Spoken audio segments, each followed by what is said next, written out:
김상조 YG경제연구소 소장님 그리고 레몬리서치 김민수 대표님과 함께하겠습니다. 어서 오세요. 안녕하십니까. 안녕하십니까. 네. 든든하게 꼬셨네요. 아, 예, 걸어올 거 생각하니까 집에서 나오는 창문을 잠깐 열어보니까 네. 18층이거든요. 네. 바람이 몰아치더라고요. 눈보라가 아유, 고서 얼마 된다고. 어우, 10분이면 멀죠. 그냥 파자마 바람으로도 올 수 있는 거리인데. 마음은 그렇죠. 근데 그럴 마음은- 수가 없으니까 같이 힘내라고.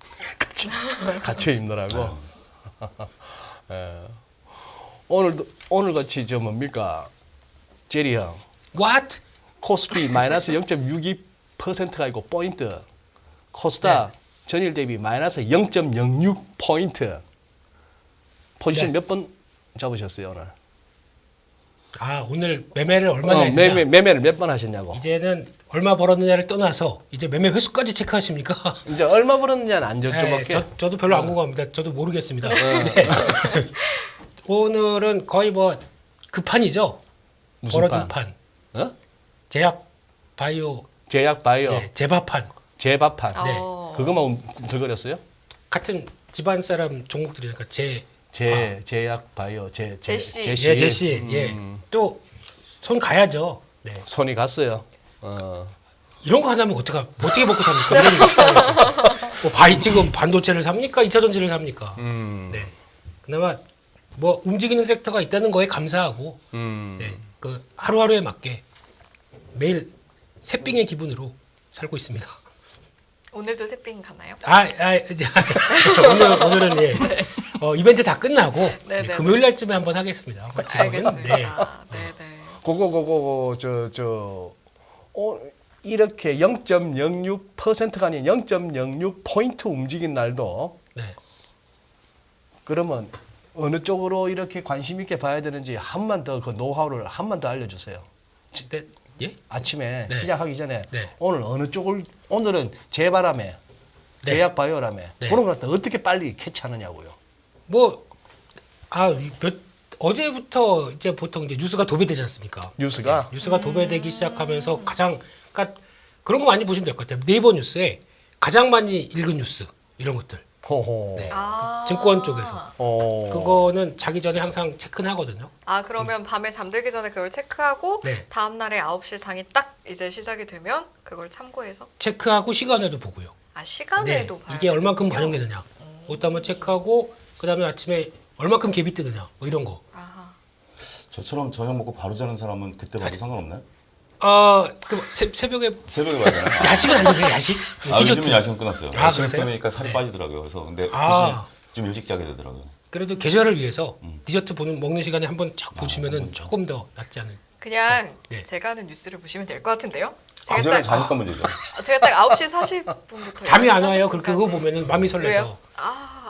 아니실 텐데요. 제약바이오 관련해서 한 가지 네. 제가 네네네. 팁을 드리면 오늘 삼천단 제약이 급등하다 떨어졌거든요. 예. 근데 여기 이제 삼천단 제약을 추천하는 게 아니라 그냥 한 가지 보면 삼천단 제약이 최근에 관심을 가졌던 것 중에 하나가 내년도에 이제 블록버스터급 그 신약 3개가 특허가 끝납니다.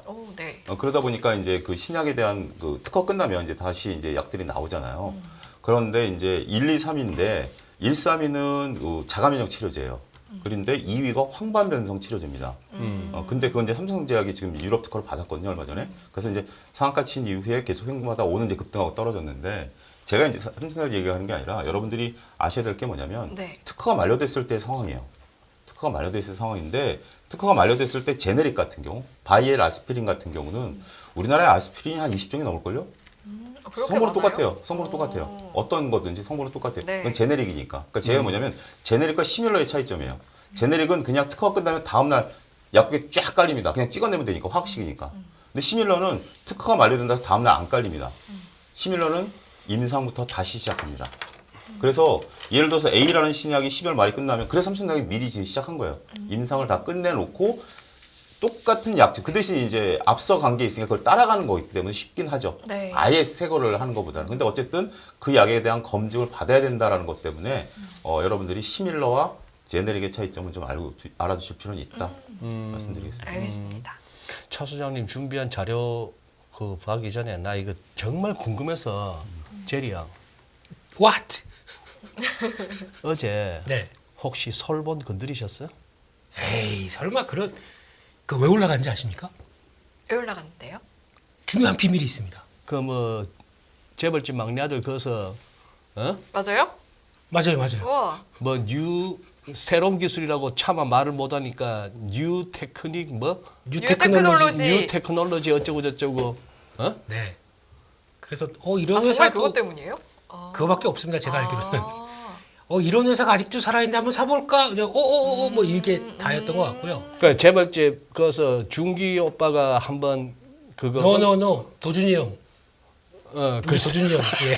글쎄 그거 했다고 네. 아니 솔보를 갖다가 월봉으로 띄우면은 옛날 그 세럼 기술 때 가격이 아직도 찍혀 있어요. 2000년 2월 달에 30만 8천 원. 맞습니다. 저 찍혀 있어요.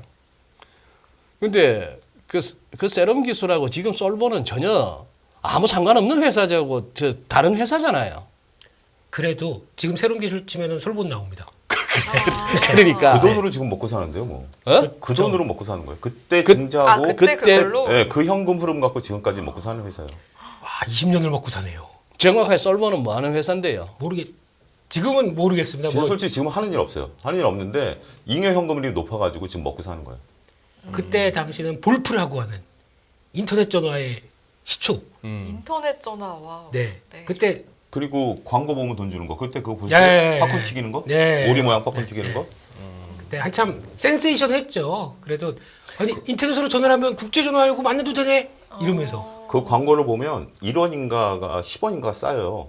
그래서 이제 우리 장 끝나고 나면 그 팝콘 튀기는 게 오리 모양으로 생겼거든요. 네. 오리 입에서 팝콘이 막 나와요. 갑자기 기분이 너무 좋아 오리 입에서 보이시는데요, 팝콘이 나와. 선생님? 나 기억나. 그거 해가지고 그거 몇 번 클릭을 하니까 100원이 쌓이더라고. 결국 받지는 못했는데 신기하잖아요. 오리 모양 입에서 팝콘이 막 튀겨 나오는데. 네네. 되게 획기적이었어요. 너무 신기한 것 같아요. 그 사유관 회사가 하나 또 있었습니다. 골드뱅크라고 있었습니다. 골드뱅크. 골드뱅크. 기억나시죠? 네. 예. 그것도 또 새로운 기술 쫓아간다고 막 따라갔던 이 한참 전설의 종목. 네. 새로운 기술이 얼마 상한가 연속으로 간지 아십니까? 며칠 상한가가 며칠이 아니라 몇 달이죠. 몇 달이요? 몇 달이죠. 제 16일이었나 18일이었나 그게 거의 제 상장하고 그때가 그래서 이제 30만 원대 간 걸로 알고 있거든요. 휘날래 왜 이렇게 증자까지 해가지고 증자 한번 하고 해가지고 뭐 또, 해가지고 예. 그때 증자하면서 상가 그때 치고 99년 2000년 그 무렵에 네. 갑자기 회사 와가지고 이렇게 부장이든 뭐 임원이든 앞에서 갑자기 태도 달라지는 사람들 굉장히 많았어요. 그때 그랬죠. 그때가 처음이었어요 그런 게. 그래가지고 뭐 이렇게 깨질 네. 깨질 상황이 생겨갖고 뭐라 지적을 받으면은 네. 태도가 그래서 뭐 이런 분위기가 막 진짜요? 그거 어쩔 했었던 건데? 게 약간 이런 어쩔 느낌인가요? 분위기예요. 오. 그때는 얼마나 심했냐면 정관에 우리가 인터넷 사업 진출한다 한 줄만 넣으면 한 일주일 상한가가 그랬어요. 6%대. 근데 그때 상한가 6%였죠. 지금의 코인과 비슷한 분위기죠. 코인보다 더 했지. 코인보다 더 했는데 자 그런데 그걸 손을 안 대셨다고? 그런 걸 왜 꼭 실망인데. 그걸 해야 됩니까? 그러지 않고도 대한민국에 그래도 딴 사람은 몰라도 제리 형은 이유 불문하고 말이 되건 안 되건 기가 차든 안 차든 그렇게 꿈틀거리면은 그거다가 왜 움직이는지 아는 사람이면 저 나름대로 원칙 있는 사람입니다. 원칙 있는 매매합니다. 원칙 있어요. 예, 그냥 예전에 뭐 듣보잡 이유를 대기가 어려운 그런 쪽으로 나가는 거는 그냥 우리 알렌 에너드님 오랜만이시네. 제리 형 족보 따지고 단타침. 그래요. 꽂혔네요. 우리 또 런던 고라니 형이 재밌게 썸네일 달았더만 산타렐리라고 써놓고 단타렐리라고 읽는다고. 그거 좋으네요. 예. 뭐 어쨌거나 단타렐리입니다만 사실 이번 주 미국도 그렇고 우리도 그렇고 일봉으로 보면은 그냥 뭐 캔들 차트로 보면은 뭐 음봉도 있고 양봉도 있고 하지만 선 차트로 보면은 일주일 내내 그냥 기었다고 해도 할 말 없는 결국 이제 오늘 내일 모레까지 슈퍼위크는 슈퍼위크입니다. 이번 주가 CPI 나오고 뭐 하고 해서 해야 되는데 연중 관련 관전 포인트도 준비할 수 있으니까 한번 듣고 또 우리 질문해 나가죠. 좋습니다.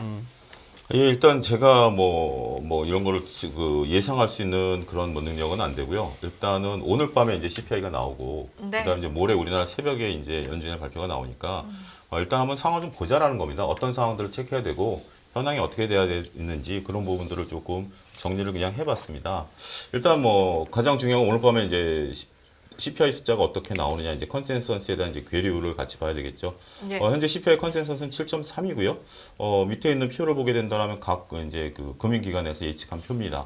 7.2에서 7.6까지 이제 예측을 했었고 7.2에는 조금 이제 뭐 여러 뭐 그동안 언론인들도 있는데 그 부분 뺐고요. 일단은 전체적으로 금융기관들이 어떻게 보고 있는가라는 부분들을 일단 한번 그냥 상황으로 본 겁니다. 이게 뭐 어떤 특별한 중요한 의미를 가진다라기보다는 금융기관들이 이렇게 보고 있다라는 정도고요. 그다음에 이제 그 연준 관련해서 이제 9월의 점도표보다 최종 금리가 어떻게 올라갈 수 있을 것인가 이 부분을 좀 봐야 되겠죠. 근데 이제 뭐 점도표에 대한 얘기들은 뭐 여러 가지 이제 점도표라는 게 그거잖아요. 이제 연준 위원들의 생각이다라는 거죠. 네. 근데 이제 그 변전무님이 쓰신 책에 보면 이 부분 얘기가 나와 있어요. 제가 그 부분을 보면 변전무님 같은 경우는 점도표에 무용론을 주장하는 분들도 있고 점도표는 선행지표가 아니라 후행지표다라는 점을 또 강조를 하셨어요. 그러니까 슈퍼달러 슈퍼리치에서요? 네, 슈퍼달러 이제 그 부분도 있어요. 그래서 어찌됐든 점도표를 가지고 이제 예측하지 말아라라는 부분들인데 어찌됐든 이제 9월보다 점도표가 어떻게 진행이 됐는가. 근데 그 추세는 읽을 수 있으니까 그 부분에 대한 부분 이제 11월 달에 파월 의장이 그런 말 했지 않습니까? 점도표가 발표가 됐었더라면 좀 더 위쪽에 찍힌 숫자를 봤을 수도 있다라는 발언을 했기 때문에 이번에 이제 목요일 날 나올 때 이제 점도표에 대한 부분들도 봐야 되겠죠. 네. 그리고 내년도에 이제 금리나 전망에 대한 연준 위원들은 몇 명일지 이 부분도 결국 이제 분위기를 타는 부분들이니까 우리가 좀 볼 수 있을 것 같아요. 밑에 보면 닉 티미라우스라는 사람이 이게 지금 이제 소위 연준의 입으로 지금 불리고 그동안에 이제 지금 블랙아웃 기간이니까 연준 위원들이 일주일 동안은 기자회견에 대언론 접촉을 못하는 기간이다 보니까 이 닉이 그동안 얘기했던 것들이 어느 정도 연준을 대변해 왔었던 상황이었어요. 좀 11월 달도 좀 세게 갈 것 같은데 그러니까 결국 연준이 그렇게 갔었던 분위기를 했었던 사람인데 네. 이 사람도 지금까지 나온 내용을 보면 파월 의장이 언제까지 금리 인상을 해야 되는지 연준 위원들 간에 의견이 이제 갈리기 시작한다.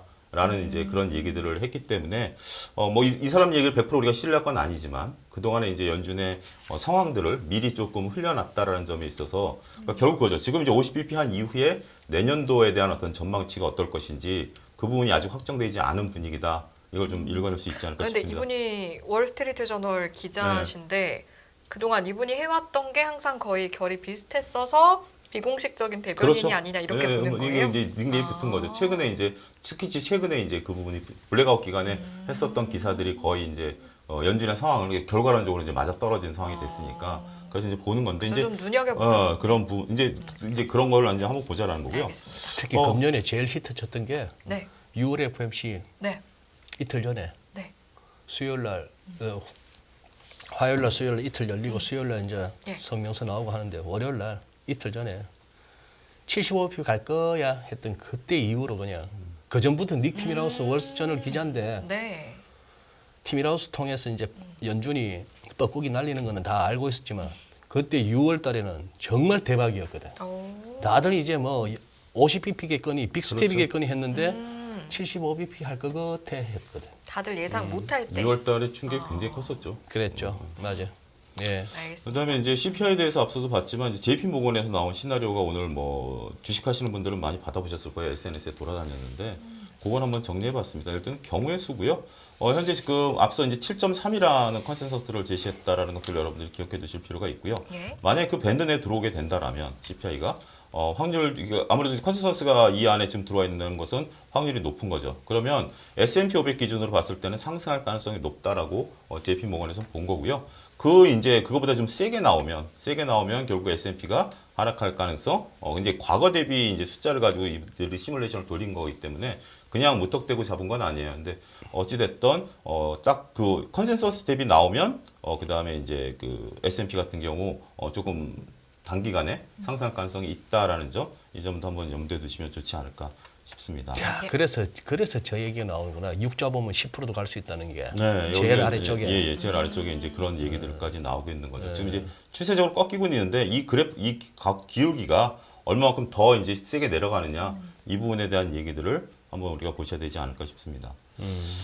그다음에 이제 이 부분은 여러분들이 한번 보셔야 될 건데 지금 연준의 이제 경기 목표에 대한 부분들이죠.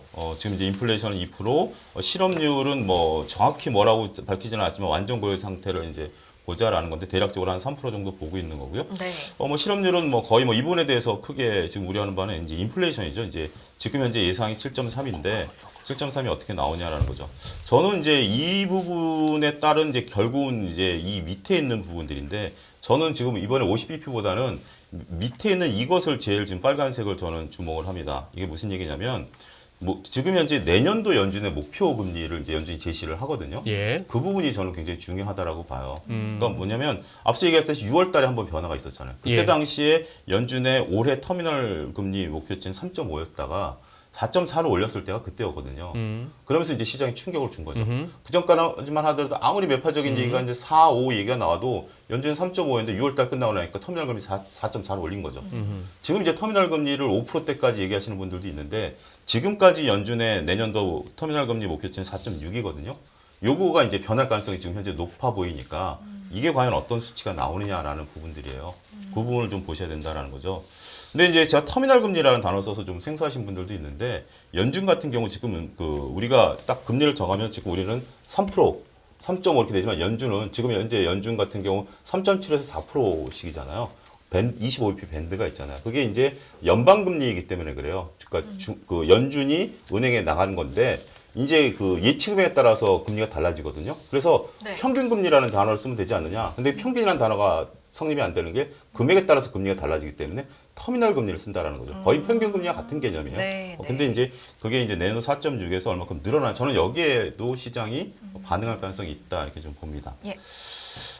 그다음에 이제 뭐 그냥 요 개념인데 뭐 필립스 곡선 얘기하시는 분들이 최근에 좀 늘어나셔서 얘기를 좀 하는 거 이제 굉장히 오래된 이론이고 네. 그다음에 여기에 대해서 그 경제학 쪽에서도 지금 무용론이 나오고 있고 여러 가지 얘기들이 있었는데 개념만 그냥 한번 여러분들이 알고 계신 뭐냐면 물가 상승률하고 실업률이 서로 같이 양립하기 어렵다라는 부의 상관관계를 갖고 있다라는 개념인 거죠. 자, 뭐냐면 이게 이쪽이 물가 상승률이고요. 이쪽이 실업률이에요. 실업률이 조금 늘어나면 물가는 떨어지죠. 반비례한다. 네, 물가는 올라가게 된다면 실업률이 떨어지게 된다는. 네. 근데 지금 두 마리를 다 잡으려고 하잖아요. 두 마리를 다 잡으려고 하기 때문에 물론 이제 극단적으로 가면 필립스 곡선이 눕기도 하고 쓰기도 하고 막 여러 가지 이론들도 있어요. 그리고 스태그플레이션 상태에서는 필립스 곡선이 말이 안 된다. 이거는 확정된 거긴 하지만 여러 가지 이론들이 있는 상태에서 지금 이제 연준이 그러면 과연 두 마리 토끼를 다 잡지 못한 상태에서 어느 쪽에 무게중심으로 쏠릴 수 있느냐라는 네. 개념들이 지금 나오면서 필립스 곡선 얘기가 나오고 있기 때문에 여러분들이 개념 정도는 좀 알고 계실 필요는 있겠다 싶어서 자료를 좀 준비해봤습니다. 네, 좋습니다. 연주까지 얘기는 여기까지입니다. 그래요. 그래요. 지금 이제 아까 말씀하신 뭐 연준의 이 여기 하나 더 남았네요. 아, 네. 하나 더 볼게요. 이 뒷부분까지 했었구나. 네. 자료를 만드는데 시간이 너무 오래 걸려가지고. 자, 보시죠. 연준 관련해서 용어를 좀 정리를 좀 우리가 명확히 할 필요는 있다라고 네, 네, 봐요. 네, 네. 이 부분도 그 변 전무님 책에도 있어요. 그림까지 그려가지고 제가 이제 만들고 나서 보니까 네, 네. 그림까지 그려서 찾게 된 우리가 이제 그 페드라고 불리는 거랑 FRB랑 부르는 거랑 FOMC라고 부르는 것들을 이제 어떻게 보면 거의 이제 같은 의미로 지금 쓰고 있죠. 물론 이제 상관은 없어요. 크게 상관은 없지만 지금 이제 그 부분을 우리가 좀 명확히 이 기회에 좀 알고 넘어가자. 정확하게 아는 게 좋죠. 아는 게 좋죠. 네. 페드가 이게 이제 제일 위에 있는 상위 기관이고요. 이게 뭐냐면 단일 기관이 아니라 여러 구성체 연합체로 있다. 그러니까 페드 밑에 FRB도 있고 FOMC도 있다라는 개념으로 보시면 될 것 같아요. 그래서 결국 이제 연준이라고 부르면 우리가 페드라고 이제 부르는 거고. 연준 밑에 의사결정 기구가 있는데 이거 같은 경우 7명의 의사로 구성이 되어 있습니다. 그래서 현재 의장은 파월인데 자, 이 페드와 FOMC의 차이점은 뭐냐면 여기에는 이사로 구성되어 있는데 여기 그 연방은행 12개 연방은행인데 거기에 연방은행 총재들이 여기 안 들어갑니다. FRB에서는 이거는 그냥 이사들로 구성이 된 거고요. 근데 이분들과 그 연방준비 총재 이 12분이 모여서 하는 게 FOMC 회의예요. 그러니까 네. 이제 우리가 목요일 날 하는 게 FOMC 회의를 하는 거죠. 네. 왜 FOMC 회의를 하는 건데 여기서 이제 12명이 그러니까 여기서 12개 그러니까 여기 7명과 12개 연방준비 총재들 중에 5명 이거 번갈아 가면서 하는 거고요. 그래서 12명이 투표를 하는 거예요. 그래서 12명이 점도표를 찍고 12명이 금리 결정을 한다. 이 개념을 그냥 여러분들이 익혀두시면 좋겠다라는 거죠. 네.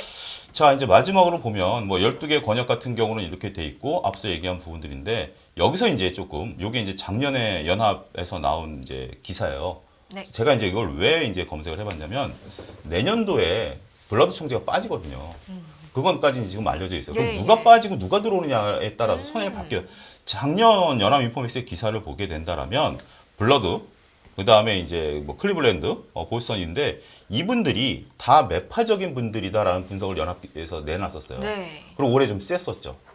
그렇기 때문에 내년도에 지금 이제 이거 기사를 검색하니까 아직까지 연준이 이제 이것을 미리 얘기한 적은 없더라고요. 보통 올해 말이나 내년 초에 이제 이 기사가 나올 텐데 네. 그러면 여러분들이 연준의 어떤 생각을 미리 좀 읽어낼 수도 있다. 이거 뭐 중요한 건 아니지만 그 부분도 한번 여러분들이 누가 투표권을 갖느냐도 중요하기 때문에 한번 알아두시고 그러니까 미리 기억해 두시고 이 기사가 나오면 그 기사에 대한 의미를 빠르게 파악하실 수 있지 않을까 싶습니다. 아, 인원이 좀 어떻게 구성될지를 보면은 내년에 이런 것도 조금 우리가 염두에 둘 수 있다. 그럴 수도 있는 거죠. 알겠습니다. 예. 제리 형 촉으로 예? 제리 형 촉으로 네. 자 4.5% 갈까 아닙니까? 내일 모레 수요일 날 금리 인상을 50bp 할 거 아니에요. 지금 여기서 50bp를 안 하고 25bp를 하거나 75bp를 하거나 어느 쪽도 바람직하지 않은 것 같은데. 그죠? 50bp 하는 게 제일 무난하죠. 25bp요. 25bp? 네, 그랬으면 좋겠습니다. 그랬으면 좋겠다. 네. 미세 조정 들어가야죠. 75에서 50bp는 미세 조정이지만 75 하다가 25로 가면 미세 조정이 아니고 엄청난 조정인데. 어쨌든 이제 맞춰가야 될 거 아닙니까? 이 생각했던 부분들을.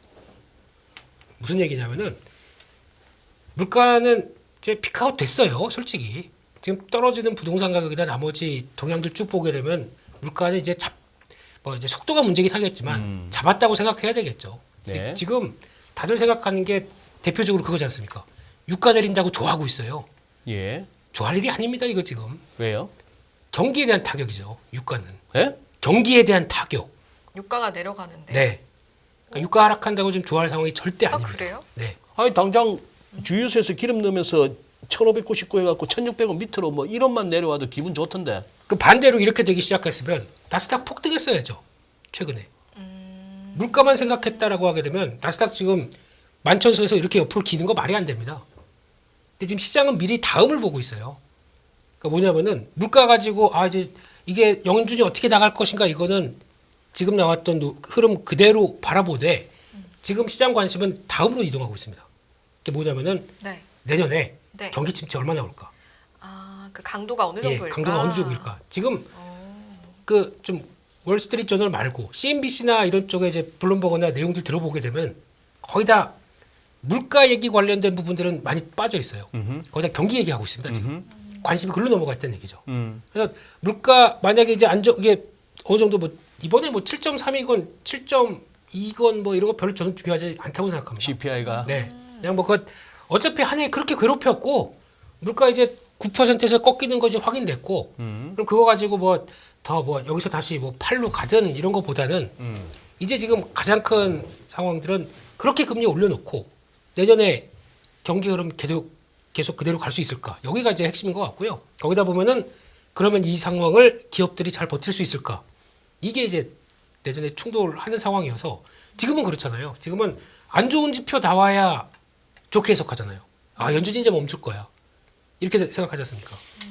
근데 이거는 이제는 끝난 것 같습니다. 올해 정도로 끝날 것 같고 내년부터 안 좋은 지표 나온다. 시장이 발작할 것 같습니다. 아니 채팅창에서도 동아님은 맞아요. 지금 CPI 조금 차이 나는 건 의미 없을 것 같고 다리 보는 고양이님도 동의합니다. 구리값하고 기름값은 산업이 활성화됐을 때 올라가는 빙고. 가격인데 네. 지금 그래서 체크해야 될 거는 뭐냐면은 유가도 유가지만 철광석 가격, 철광석 가격, 원자재 가격 이런 거 체크해야 됩니다. 어차피 이제 달러가 약세로 바뀌기 시작합니다. 그렇게 되는 쪽에서 이제 원자재 가격들이 이제 약간 좀 움직일 분위기가 되는데 거기서 이제 중국이 리오프닝 돼서 정상화 된다라고 하게 되면 수요가 받쳐주는 거죠. 그럼 거기서 움직임이 나오게 되면 가장 먼저 뭘 사야 되느냐? 철강주도 중요하겠지만 제가 보기에는 벌크선 관련된 쪽. 벌크선 관련된 네, 거요. 이쪽 사야 될 것 같고요. 벌크선 관련된 주식. 있지 않습니까? 그러면 또 검색해야 되잖아. 그냥 알려주소 고마. 범양, 범양, 펜오션. 네. 네, 뭐 이런 것들. 네. 다 하나 끄집어냈다. 이게 잘하셨습니다. 굉장히 김일수 대표께서 산업 사이클을 잘 얘기한 게 뭐냐면 산업이 움직일 때 제일 먼저 움직이는 게 벌크예요. 왜냐하면 벌크가 움직여야 컨테이너가 움직일 수 있는 거거든요.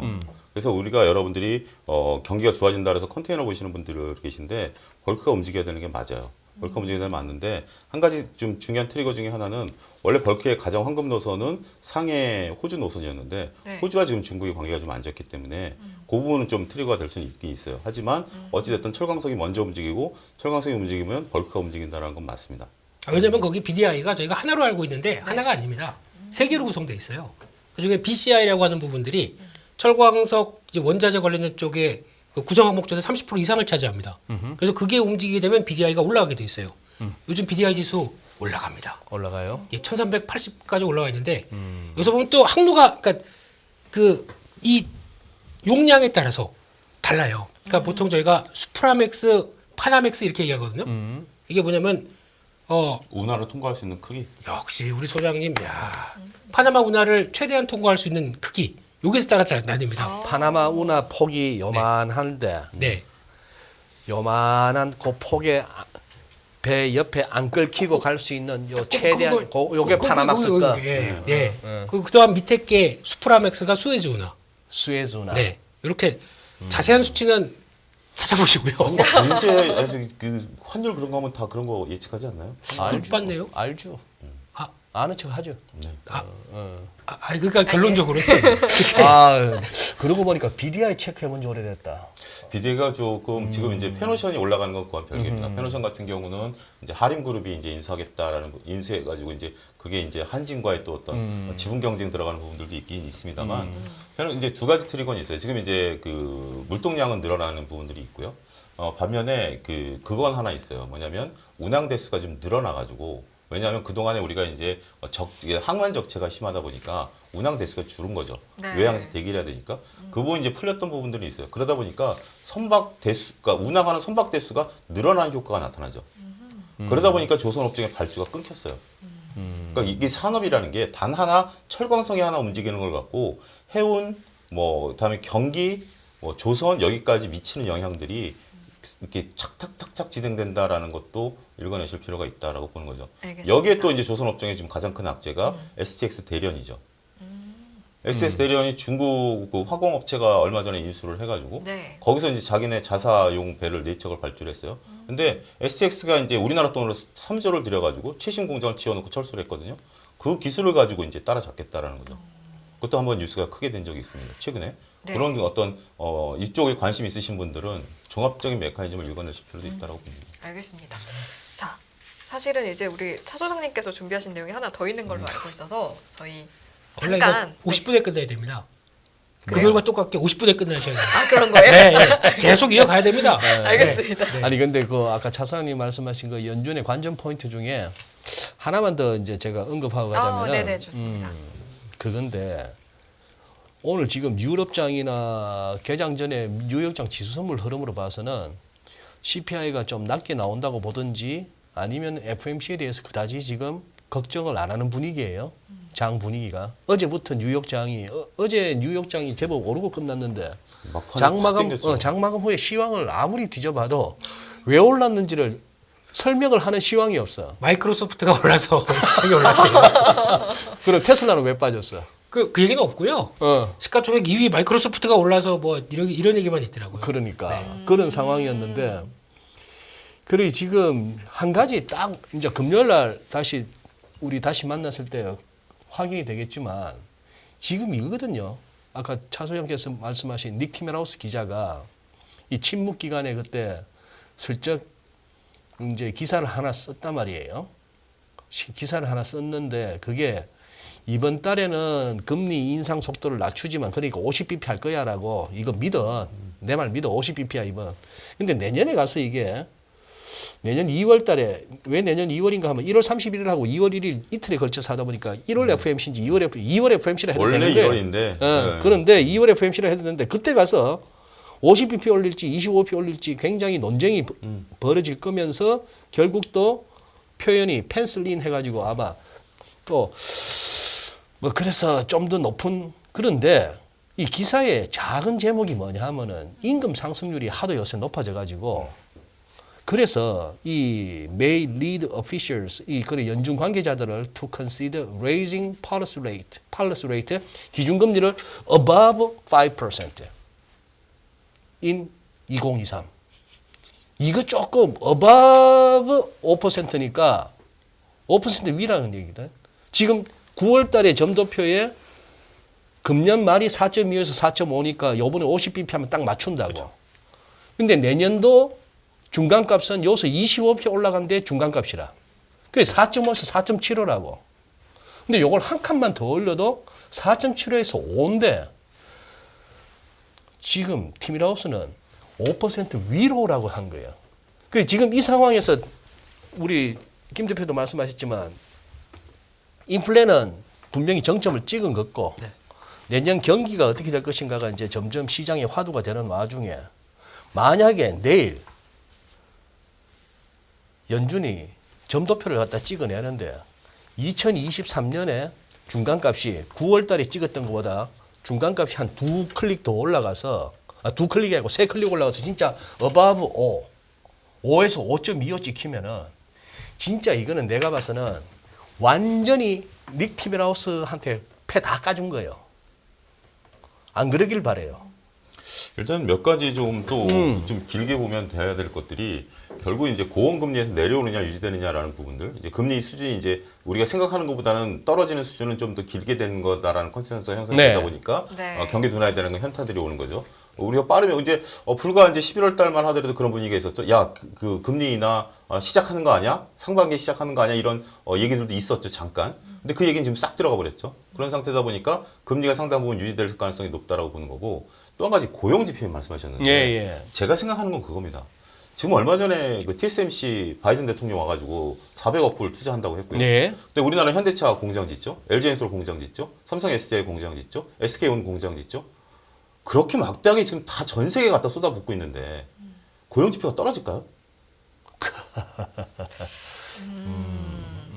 그러니까 저는 이게 이제 당장에 이제 턱 닦기 공사고 이제 뭐 이런 거기 때문에 그렇게 고용이 많이 늘어나지도 않고 더군다나 네. 미국이란 땅이 워낙 넓기 때문에 거기서 공장 하나 짓는 거가 과연 이게 되겠느냐라는 거지만 이게 시간이 가면 갈수록 점점 그 원래 공장을 짓는 건 그거잖아요. 연관 산업을 키워가는 거잖아요. 그런 부분에 대하면 내년 연말쯤에 되면 고용 문제가 또 다른 상황으로 연출될 가능성 저는 있다고 봅니다. 근데 그게 고용 유발 산업은 아닙니다. 거기다 스마트 공장화돼 있기 때문에 그 채용하는 쪽은 그쪽은 그러니까 제가 지금 얘기하는 공장을 짓는 단계잖아요. 짓는 짓는- 단계고 그다음에 연관 산업들이 있는 부분들이고 근데 나중에 운용되는 부분은 좀 달라질 수는 있겠지만 네. 도시들이 이제 생겨날 수도 있다라고 보는 거죠. 고용 유발. 갑자기 옛날 구타 유발 그거 하시려고 했죠. 네. 어떻게 하셨어요? 갑자기 옛날 영화 한 편이 생각나네. 그 한석규 씨가 조연으로 나왔지만 참. 아유. 네 그런 영화가 있었습니다. 그런 영화 있죠. 좀 구타 거친 딱 버럭 소장님이 좋아하시는 영화 스타일이요. 처음 보면 찝찝하지만 한 두어 번 보다 보면 오 싶은 영화 있죠. 찝찝한 걸 더 보세요? 그런 걸 왜 두 번 보세요? 아름다운 영화 보세요. 아름다운 영화. anyway, 오케이 그러네요. 아우 우리 채팅창에는 우리 승희 씨, TV의 승희 씨하고 유튜브의 승희 씨가 너무 다르다고. 아 그래요? 아무래도 이제 뉴스는 약간 표정이 좀 덜 하다 보니까 야 어디가 더 인상이 다를 수 있죠. 좋으신지 한번 여쭤봐. 이럴 때는 무조건 다 좋은 거죠. 근데 경제 방송 할 땐 경제 방송이 조금 더 좋고 뉴스 할 땐 뉴스가 조금 더 좋은 걸로. 좋은 네, 모두 걸로. 사랑합니다. 위험한 질문이었습니다, 김 대표님. 아예예 그랬네요. 생각해 보니까 살려주세요. 쓸데없는 질문이에요. 예예. 아 근데 두 번째 준비하신 자료도 뭔 내용인가 궁금해지네요. 들어볼까요? 무상증자? 예, 뭐 한때 무상증자 우리가 뭐 공고음원이라든지 뭐 여러 가지 이제 테마들이 형성이 됐었죠. 근데- 노터스 캐사콘. 네, 했었죠. 예. 그래서 이걸 또 그렇게 테마로 연결하시는 분들도 계시더라고요. 근데 이제 그건 좀 다른 얘기인데 뭐냐면 종근당과 유한양액이 이제 최근에 나온 공시입니다. 이건 제가 공시를 따온 거고요. 이제 종근당 같은 경우는 얼마 전에 나왔고 유한양액 같은 경우는 지난달 말에 이제 무상증자 공시가 나왔습니다. 보면 여러분들 보면 이제 그 무상증자 하는데 5%밖에 증자를 안 해요. 굉장히 작죠. 우리가 보통 한 뭐 100% 막 이렇게 1대1 막 2대1 이렇게 하는데 5%밖에 안 되죠. 무상증자이기 때문에 재원이 주식 발행 초과금입니다. 어차피 무상증자를 할 때는 재원이 주식 발행 초과금이죠. 근데 이게 지금 시장에서는 증자로 보는 게 아니라 배당으로 보는 거예요. 주식 배당으로 보는 거예요. 시각이. 그게 뭐냐면 제약사들이 그동안 이게 지금 저도 솔직히 이번에 알았는 사실인데 유한양의 종근당 등이 매년 이렇게 해왔어요. 매년 이렇게 해왔고 그래서 이렇게 무상증자를 해왔는데 그래서 무상증자를 세게 때리면 EPS가 확 떨어지죠. 근데 이거를 이 정도로 한다면 시장에서 주가가 별로 이제 변동성이 없는 그런 상황이죠. 왜 이러냐면 제약사들이 지금 이제 이 부분이 가장 중요한 것 같아요. 무상증자, 그러니까 증자하는 거하고 배당을 주는 거하고 돈을 쓰는 회계상 용어가 다릅니다. 회계상 용어가 다른 거죠. 네. 원래 이제 우리가 이제 배당이라든지 이런 걸 하려면 이익 잉여금을 해야 되는 거거든요. 이익 잉여금은 회사가 벌어놓은 돈 가지고 하는 거죠. 지금 종근당 예를 들면 이익 잉여금이 지난해 말 2,900억이 있어요. 근데 주식 발행 총화금이 2,400억이 있어요. 주식 발행 총화금은 자본이익금이잖아요. 자본잉여금이죠. 그거는 이제 무상증자 재원으로 쓸 수 있는 건데 무상증자 재원으로 쓸 수 있는 이게 자본이익금에 2,400억이 있고 주식 발행 총화금, 네, 2,900억은 여러 가지를 쓸 수 있어요. 이익이익금은 이익잉여금은 이거는 뭐 배당을 줄 수도 있고 설비 투자를 할 수도 있고 많은 걸 쓸 수 있는데 굳이 특히 이제 이 제약 쪽에 대해서는 막대한 이제 R&D 비용이 들어가지 않습니까? 예. 그래서 막대한 이 주식 발행 초과금을 가지고 무상증자를 하는 거예요. 이렇게 매년 조금씩. 그렇게 해가지고 특히 종근당 같은 경우는 재밌는 게 지금 2,400억이라 제가 말씀드렸잖아요. 네. 불과 얼마 전만 하더라도 이 금액이 한 2,600억이었어요. 이게 계속 조금 매년씩 줄어들고 있습니다. 그게 이제 여러분들이 다트 들어가시면 확인이 네이버를 치셔도 확인이 가능한 거예요. 그래서 결국 이제 이게 이제 무상증자 같은 경우 얘기한 주식 발행 초과 우리 대표적인 건데 이게 자본중개금 등에서 쓰는 거고 주식 배당은 이익잉여금을 쓰는 거다라고 하는 거죠. 어차피 배당 같은 경우 이익잉여금만 쓸 수 있으니까. 근데 이제 문제는 주주들한테도 유리하다라는 거죠. 왜냐하면 이게 현금 배당인지 주식 배당을 하게 되면 배당 소득세를 내야 되거든요. 지금 현행법상 배당 소득세를 내야 되는데 무상증자는 현재 지금 과세 대상이 아니에요. 상법상. 그래서 무증으로 받으시면 어차피 무증이니까 지금 이제 우리가 로터스니 공고문이 무증을 해도 세금을 안 내는 게 그건데 그럴 것처럼 그렇게 확 버블을 일으키는 게 아니라 조금씩 그 주식 발행 초과금을 사용하고 있는 게 우리나라 제약바이오 대형 제약바이오 업계의 현황이다.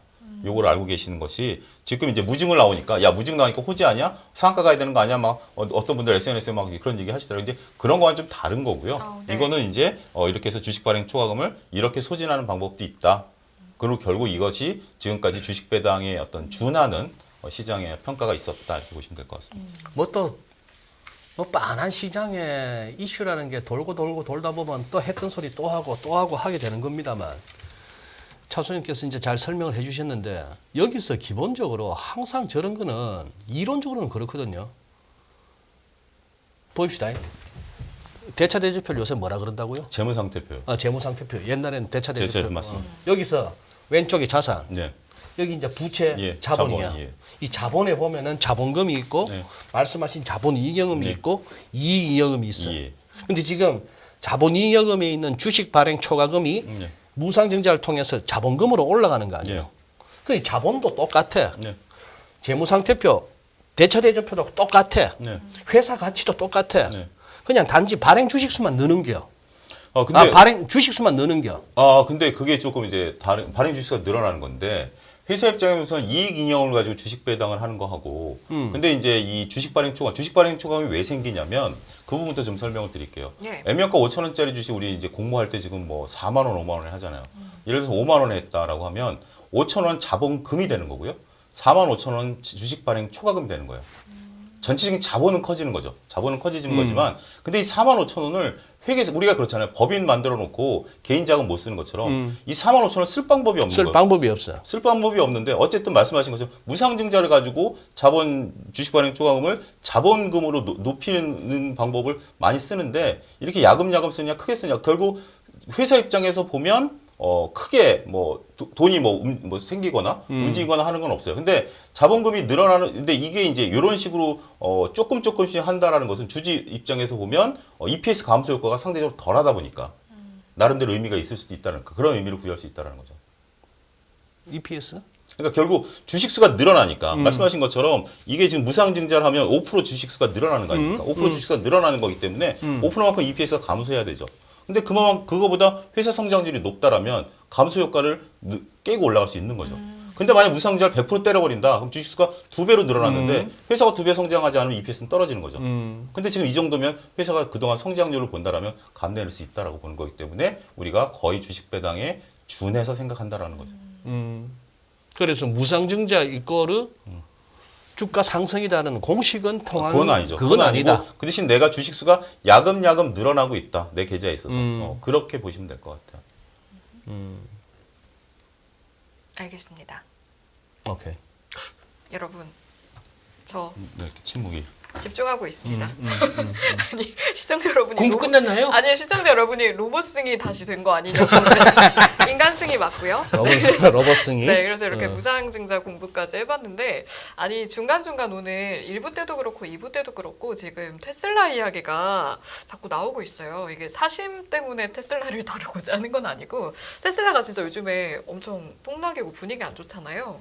근데 테슬라 이야기를 하기보다는 우리나라 2차 전지도 좀 그래서 관심 생겨서 봤더니 우리나라 2차 전지도 그리 분위기가 좋지 않더라고요. 그래서 이게 보유자 관점에서 또는 새로 들어가는 분 관점에서 또 각각 다른 부분일 것 같아서 어떻게 전망하시는지 좀 여쭤볼 수 있을까요? 어떤 분이 먼저 답변해 주실 수 있을지. 지난주 화요일에 했던 얘기 똑같이 할게요. 똑같은 질문을 하셨고요. 네. 똑같이 대답을 했습니다. 네. 뭐라고 대답했냐면 테슬라와 2차 전지를 구분해 생각을 하자. 테슬라와 2차 전지의 연관성을 구분해 생각을 해보자. 테슬라 같은 경우는 저는 차트만 봐라라고 말씀을 드렸습니다. 전 세계에서 테슬라에 대한 정보를 모르시는 분들이 거의 없다라고 보면 네. 결국 테슬라에 대해서 좋게 보는 분과 나쁘게 보시는 분들이 분명 존재하지 않습니까? 전 그게 나타나는 게 차트라고 봐요. 그러니까 이렇게 우리가 이제 차트를 보는 여러 가지 이유 중에 하나가 차트에 모든 것이 녹아 있다라고 보는 이론도 있지 않습니까? 그런데 이렇게 전 세계적으로 알려진 주식일수록 저는 모든 게 녹아 들어가 있다라는 쪽에 무게 중심을 두고 싶습니다. 그래서 테슬라 자체에 문제가 있다라고 저는 보는 거고요. 내년도에 지금까지 밝혀진 바로는 전기차 신차가 156종이 나옵니다. 네. 156종은 테슬라랑 싸우는 거죠. 우리나라 아이오닉 같은 경우 불과 얼마 전만 하더라도 테슬라 족주 시대에 아이오닉이 테슬라와 경쟁하는 위치까지 올라가지 않았습니까? 물론 보는 시간은 다르지만 점유율을 뺏어온 건 사실이니까. 내년에 156종이 나오는 상태에서 테슬라와의 경쟁력은 다시 한번 제고해 봐야 되죠. 156종이 나오는 상태에서 2차 전지 부분이 줄어들 거라고 저는 보지는 않는다라는 거죠. 그건 좀 별개로 보자. 이 시장은 커져가는 시장이고 자동차 업계, 완성차 업계는 완성차 업계대로 보자. 지금 경기도나 우리가 여태껏 지금까지 30분 동안 얘기한 게 경기도나라면 경기도나의 가장 직격탄을 받는 게 뭐죠? 완성차죠. 그런 부분들까지 고려해서 좀 봐야 되지 않을까 싶습니다. 완성차랑 전기차랑 따로 봐야 됩니다. 완성차는 내년의 성장률 이제 중국이 살아난다고 해서 포함돼서 본다고 하더라도 한 자리 숫자대입니다. 근데 전기차, BEV, PHEV 이 두 개 다 치게 되면은 올해 50% 성장했거든요. 글로벌에서. 내년에 30% 성장으로 예상을 하는데 여기서 그러면 전기차도 오늘 현대기아차가 빠진 이유가 그거잖아요. 오늘 나왔던 뉴스 중에 하나가 수입차 브랜드들이 48개월 무이자 1,000만 원 할인 이렇게 나오기 시작합니다. 근데 거기서 잘 보게 되면은 이거 다 디젤이나 내연기관차 쪽인데 전기차 할인하느냐? 할인하는 거 지금 테슬라밖에 없어요. 문자 보냈다면서요, 딜러들이. 오늘 그 소식이 맞구나. 네. 아우디 A6가 할인받으면 그랜저 이번 신차가 5천만 원이거든요. 그랜저랑 가격이 똑같아진대. A6는 지금 대대적인 할인 들어갔더라고요. 그래요? 얼마? 아니, 차가 크기가 A6가 더 큰데. 와, 그게 난 그 농담인 줄 알았는데 맞는 얘기입니다. 근데 거기서 전기차는 벤츠 모델 딱 하나밖에 없어요, 할인하는 거. 그 구성에서 뭐 폭스바겐 뭐 다 한다고 하더라도 그 벤츠는 약간 지금 손절 분위기 같아요, 전기차 쪽을. 그래서 아예 하게 되면 그냥 손잡아서 중국 거 갖다가 그냥 써야 되지 않느냐 뭐 이렇게 나오고 있는 분위기거든요. 근데 그 결론적으로는 아까 소장님 말씀하신 거랑 똑같습니다. 지금 테슬라는 지금까지 전기차 시장을 선도했죠. 테슬라가 꺾이는 게 이유가 나올 수밖에 없습니다. 이번에 11월 달에 글로벌, 그러니까 미국 시장에서 판매 지표를 보게 되면 포드가 많이 올라왔습니다. 네. 그러다 보니까 현대, 기아가 한 단계씩 내려갔어요. 왜 그랬냐면 포드 쪽에서 나오는 전기차에 대한 변화가 나오기 시작하다 보니까 이쪽의 전기차 시장들이 지금 바뀌기 시작하는 거죠.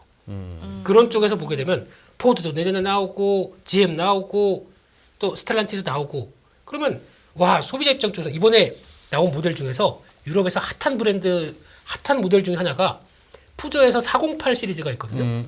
이게 약간 CUV 쪽으로 나왔습니다. 네.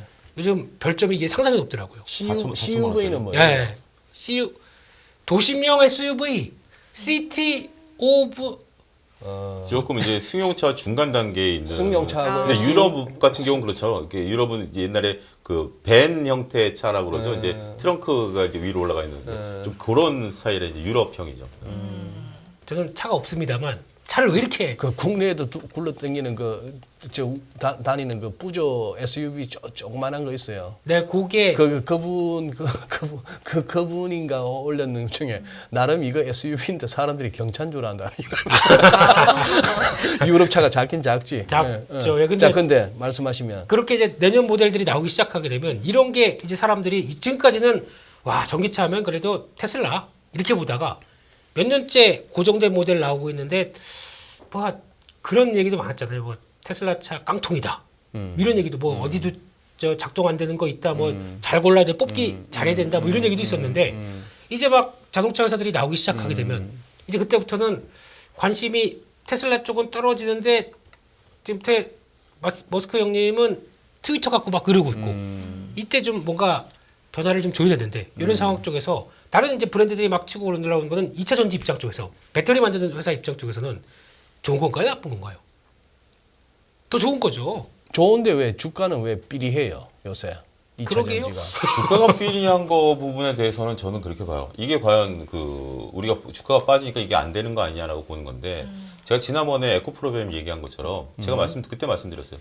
내년에 주가 많이 변동폭 보일 거다. 재무제표를 놓고 보면 재무제표가 안 좋아요. 왜냐하면 막대한 설비 투자 들어가니까 영업현금흐름도 안 좋고요. 재무제표가 안 좋습니다. 그래서 제가 에비타 말씀을 드렸던 거고요. 그래서 결국 이거는 승부 싸움이라고 봐요. 2, 3년을 놓고 보는 지금 2차 전지를 봐야지. 당장 지금 내년에 2차 전지를 왜냐하면 2차 전지는 전 세계적으로 막대한 투자가 들어가고 지금 그만큼 이 투자 대비해서 성과가 안 나오는 시기거든요. 그래서 저는 내년이 고비라고 봐요. 그러면 이제 말씀하신 것처럼 길게 본다라고 했을 때 이제 아까 처음에 여쭤봤던 질문도 거기에 대한 거였는데 2차 전지를 이미 가지고 계신 분이 있을 거고 아니면 이제 좀 들어가도 되나라고 들여다보는 분이 계실 텐데 각각 어떤 조언해 주실 수 있을까요? 일단 갖고 계신 분들, 그러니까 그런 거죠. 저는 이제 종합적으로 봤을 때 내가 이것을 정말 가치 투자자고 내가 회사 동거하겠다라고 하면 할 수 있는 주식이라고 봅니다. 오히려 내년에 들어가도 그렇죠. 왜냐하면 이제 시점에 따라서 그 시점을 잘 잡으셔야 되긴 하지만 네네네네. 이게 지금 뭐 반도체는 업황 경기 사이클을 타지만 이거는 지금 일단은 단기 성장 사이클이잖아요. 단기 성장 사이클이기 때문에 어느 정도 기간 동안에 향후 한뭐 4년에서 5년까지 여러분들이 보셨을 때는 이건 그 기간에 성장을 해요. 근데 성장이라는 게 그 그래프가 직선은 아니죠. 곡선이죠.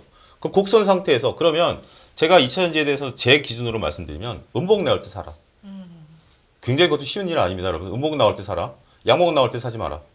네. 음봉 나올 때 사라. 그래서 저는 끌고 가는 그런 스타일이고요. 예. 그렇지 않고 나는 이거 실적 보고 판단하겠다라고 한다면 내년에 별로 매력도 못 느끼실 겁니다. 그래서 결국 내가 이것을 어떻게 보느냐, 내 뷰가 중요하지. 시장에서 테슬라와 2차 전지를 연결시켜서 보니까 같이 본다. 그것도 시장의 하나의 뷰예요. 인정해요. 근데 여기서 내 주관이 어떠냐가 확실히 드러날 수 있는 게 2차 전지가 아니겠는가. 그렇게 좀 말씀드리고 싶어요. 와, 지금 뭐 2차 전지주 내지는 뭐 2차 전지주인 척 하는 주식 뭐 해가지고 몇 개 오늘 쭉 한 훑어보니까 아니, 뭔 월봉에 2개월 연속 막 꼬리가 달리고 그래? 예? 위에요, 아래요? 윗꼬리가. 네. 윗꼬리야 뭐 윗꼬리 그 다음 달에 그냥 쭉 올려버리면 뭐 아무 얘기도 못 하는 거지 않습니까? 아, 그런가. 그거야 뭐 전 새로운 걸 알았는데 새로운 기술이요? 새로운 기술에 새로운 네. 넥소라는 차가 있잖아요. 핸드나. 네. 수소차. 수소차. 수소차가 그러니까 예를 들어서 그 우리가 차 앞에 라디에이터라고 있지 않습니까? 예. 그 정도가 라디에이터가 밀리는 거는 저기 그 중고차 팔 때 사고를 안 봐요. 엔진을 먹어 들어가지 않는 이상은 그건 이제 수리가 가능한 거니까 잠깐 정도인데 넥소가 라디에이터까지 밀려 들어오면서 그건 잠깐이거든요. 그건 흔한 사고인데 그러면 넥소를 고쳐야 되잖아요. 예. 근데 넥소는 폐차예요. 왜요? 폐차입니다. 왜? 수소 안전법 때문에 고칠 수가 없어요. 수소안전법 때문에. 고칠 수가 없고요. 폐차장에서 받느냐? 안 받아줘요. 왜요? 기본 차는 엔진 빼고 눌러버리거든요. 네. 이건 손으로 분해를 해줘야 돼요. 차를 손으로 분해를 손으로 해요? 분해해야죠. 왜냐하면 수소 그게 있기 때문에. 수소 탱크부터. 저 유튜브 깜짝 놀랐어요. 그러니까 우리가 생각하는 것보다 이 신기술이 이게 일상으로 적용되는 이게 수소 충전소만 생각을 했었는데 넥소가 사고가 나면 그것만 받는 중고차 사장이 있더라고 그 폐차 업자가 있더라고요. 그래서 유튜버가 가서 사진을 찍은 거예요. 네. 야 이게 폐차야? 이게 폐차야? 막 이럴 정도로 깜짝깜짝 놀랄 정도. 예를 들어서 운전석에 오른쪽 휀다 잠깐 밀린 거 폐차. 왜요, 소장님? 무슨 일 있으셨나요? 그냥 소리는 아재들도 하고 화면은 성희 아나운서로 해주세요. 아유, 무슨 말씀이십니까? 또 우리는 목소리만 나오고. 아니에요. 예. 네. 아니 그래서 수소차라는 게 이게 관련법이라든지 이런 것들이 네네네네. 우리가 이제 좀 이제 개선이 되겠죠. 어떤 그런 시간들, 물리적인 시간들이 걸린다라는 게 생각보다 더디구나. 기술 개발 속도와 법 개정이 더디구나. 네. 그것도 한번 좀 느꼈습니다. 알겠습니다. 그리고 이거는 그냥 이진우 소장님 물어봐 주세요가 아니고 핸섬하신 이진우 소장님 궁금한 게 있는데 이러면 한번 질문 물어보라 하시면 드려줘야죠. 그러면 네. 여쭤봐야지. 블루님이 그러셨는데 김민수 대표님 앞머리 가발인지 물어봐 주세요. 네? 아, 그 질문인지 몰랐어요. 뭐 가발 아니죠. 오늘도 약간 가발입니다. 뺄 수 있음. 아이고 자 보자. 그러면 특히 뭐 2차 전지 특별히 해주실 말씀 없어요? 뭐 하기야 하실 만큼 할 만큼 얘기 다 했지 그동안. 요 끝나면은 반도체 나오잖아요. 반도체 얘기 나오잖아요. 네. 저희 조회수를 위한 방송입니다. 뭔 말씀? 이제 무림 PMP 얘기는 잠깐 좀 하고 가고 싶어요. 무림 무림 PMP 얘기를 뭐 대본에 예. 잠깐 얘기를 하고 가면 PMP가 무림 제지인가? 무림 제지, PMP. 무림 제지인데 네네. 제가 이 그냥 제지하면 되지. PMP는 또 뭐예요? 근데 제가 이제 이 리포트를 봤어요. 네. 리포트를 이제 봤는데 그러니까 이런 거에 대한 해석이 좀 어려운 것 같아요. 이 애널리스트는 뭐라고 했냐면 지금 이제 무림 쪽이 이제 올 가을에 좋았다. 환율 효과로 좋았다. 그러면서 내년 상반기까지 좋을 것 같다. 그 두 가지 이유예요. 환율이 내년 상반기까지 좀 강할 것 같고 두 번째 강하다는 말씀은 지금 이제 그 원화 약세가 좀 유지될 것으로 보는 거죠. 환율 삼성 쪽으로 본다. 그러니까 그 현재 상태가 어쨌든 유지가 돼서 영업에 도움이 될 것이다. 두 번째는 우리가 이제 펄프 가격이 얘네가 이제 그 BEP가 720달러래요 톤당. 근데 지금 이제 1,000달러 정도 되니까 원래 690까지 떨어졌다가 올라오니까 BEP를 넘어섰다라는 건데 문제는 내년 하반기부터 이게 떨어질 거로 보는 거예요. 이 애널리스트도 그러니까 그 지금 이제 공장들을 다들 증설해가지고 증설 물량이 나올 것이고 그 다음에 원화도 강세로 볼 것이다. 그리고 이분이 나온 재무제표 보니까 2024년에는 완연한 역성장 데이터를 뽑아냈어요. 네. 그러면 2023년 상반기까지 그 데이터가 좋았다가 하반기부터 꺾이고 2024년에 역성장 한다라면 이거 주가 어떻게 봐야 되는 거예요? 긍정적으로 봐야 되는 건가요? 그래서 저는 이 리포트가 이게 무림 PF가 좋다 나쁘다가 아니라 이러한 논리로 접근하는 애널리스트에 대해서 근데 그분들의 논리 이건 좋다 살아라는 그 논리인데 이걸 과연 우리가 받아들일 수 있느냐라고 봤을 때는 저희 이 리포트에 대해서는 여러분들이 이런 식의 리포트를 어떻게 받아들일 것인가에 대한 고민도 저는 굉장히 부정적이거든요. 보실 필요가 있지 않을까 싶습니다. 리포트뿐이야. 여기저기 막 다니면서 하이브 50만 원 간다고도 얼마나 히트를 쳤는데. 제가 알기로는 펄프 쪽은 증설이 안 되는데요, 지금. 왜요? 왜냐면 펄프 회사 같은 경우 지금 유럽에서 전기난 때문에 가동이 저 노르웨이나 위쪽 핀란드 이쪽은 다 뚝뚝 떨어져 있습니다. 무림이 진해가 하는 본인 이 본인 회사요? 증설. 예. 본인 쪽이요? 본인 쪽 증설. 그러니까 오히려 그럼 더 좋은 거네요. 거기는 가동률 때문에 가격들이 제대로 안 떨어질 것 같고 펄프 가격들이. 근데 그쪽 펄프와 그쪽에 지금 가는 건 저거잖아요. 우리가 그 라벨지 그쪽에 쓰고 아니, 있는 국제 펄프 가격을 말씀드리는 그러니까 근데 거죠. 이제 지금 1,000달러에서 하는데 예. 이 애널리스트 분석은 네. 제가 이제 그 애널리스트 분석은 자기가 증설해서 지가 떨어질 걸로 본 거예요. 본인이 증설해서. 그러니까 본인이 증설한 걸 가지고 이 애널리스트는 펄프 가격이 떨어질 걸로 본 거예요. 네. 그런 상태에서 네. 내후년도에 이 회사가 역성장하는데 이거를 단기간에 좋게 봐야 되느냐라는 논리죠. 안 좋게 보는 건가요, 그러면? 이 사람은 좋게 보는데 저는 그 논리를 못 받아들이겠다는 거죠. 네. 어렵네요. 아니 네. 우리가 아는 무림 제지는 무림 페이퍼 아니에요? 무림 페이퍼인데 무림 그룹 쪽에 SP가 있고 PMP가 있고 글쎄. 예. 다 저 세 개가 있네. 네. 무림, PMP, SP. 근데 우리나라에서 있네. 예. 펄프 생산하는 회사는 이 회사밖에 없습니다. 펄프. 예, 펄프. 예. 예. 그러니까 살림을 갖고 있어요. 그렇죠.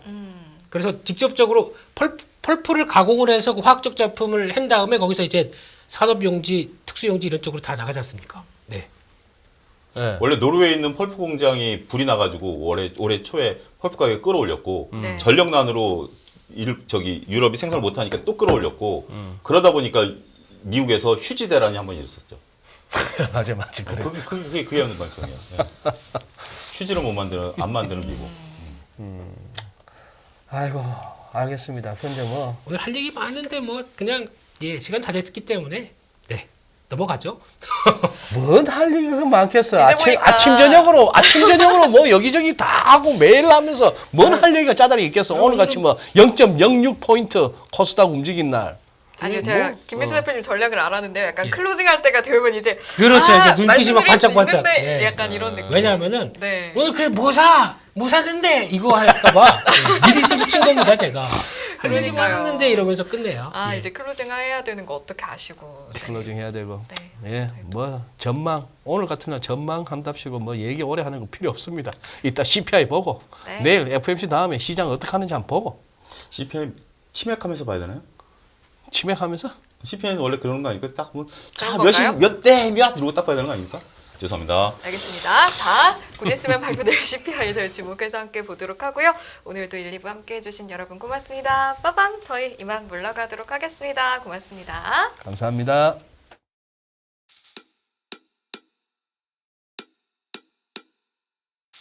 지금은 현명한 지혜가 필요한 시점입니다.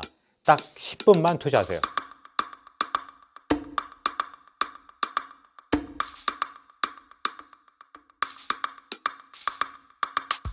제 영혼을 갈아 넣었습니다. 다음이 뭔지 궁금하지 않으세요? 이제는 더 이상 늦출 수가 없습니다.